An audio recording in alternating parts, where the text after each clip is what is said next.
वृंदावन, जिथं प्रत्येक झाड, प्रत्येक वारा आणि प्रत्येक पानात श्रीकृष्णाचं नाव गुंजत होतं, त्या भूमीवर जन्म झाला एका प्रेमकथेचा, राधा आणि कृष्ण यांच्या शुद्ध आणि अमर नात्याचा. राधा लहानपणापासून कृष्णावर प्रेम करत होती, पण तिचं प्रेम स्वार्थाचं नव्हतं, ते भक्तीचं होतं. ती रोज सकाळी यमुना नदीकाठी जायची, हातात कमळ घ्यायची आणि डोळे मिटून कृष्णाचं नाव घेत बसायची.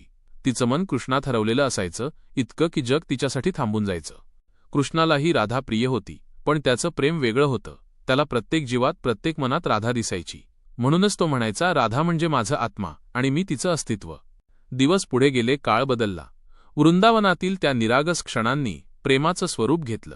लोकांनी त्या दोघांच्या प्रेमाची चर्चा करायला सुरुवात केली. पण राधेला लोकांचं मत नव्हतं महत्वाचं, कारण तिचं प्रेम जगासाठी नव्हतं, ते फक्त कृष्णासाठी होतं. एका दिवशी कृष्णाला मथुरेला जायचं होतं. त्याचं कार्य मोठं होतं. कंसाचा अंत करायचा, धर्माचं रक्षण करायचं. संपूर्ण वृंदावन दुःखात बुडालं.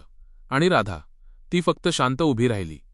तिच्या डोळ्यांतनं रडणं होतं, ना तक्रार. फक्त एक न बोललेला संदेश, जा कृष्णा, तुझं कर्तव्य मोठं आहे, माझं प्रेम तुला अडवणार नाही. कृष्ण गेला, पण राधेचं मन तिथेच राहिलं, त्याच्या बासरीच्या स्वरात. राधा पुन्हा रोज सकाळी यमुनेकाठी यायची. ती बसायची, बासरीचा स्वर ऐकायचा प्रयत्न करायची, पण आता तो आवाज फक्त तिच्या हृदयात ऐकू यायचा. ती म्हणायची, कृष्ण दूर नाही, तो इथंच आहे, माझ्या श्वासात. वर्षे गेली. कृष्ण द्वारकेत गेला, राणी रुक्मिणीसोबत जीवन जगला, पण त्याचं मन नेहमी वृंदावनातच अडकलेलं राहिलं. राधेचं नाव घेताच त्याचे डोळे ओलावायचे, कारण प्रेमाचं ते रूप कुणालाही कधी समजलं नाही, ते फक्त अनुभवता आलं. शेवटी काळ पुढे गेला, पण राधा आणि कृष्णाचं प्रेम काळाच्या पलीकडे गेलं. ते शरीरानं दूर झाले, पण आत्म्यानं एक झाले. आजही वृंदावनात वारा वाहतो तेव्हा लोक म्हणतात, हा वारा म्हणजे राधेचा श्वास आणि कृष्णाची बासरी.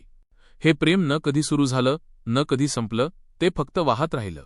वृंदावनाच्या प्रत्येक फुलात, प्रत्येक सुरात आणि प्रत्येक हृदयात.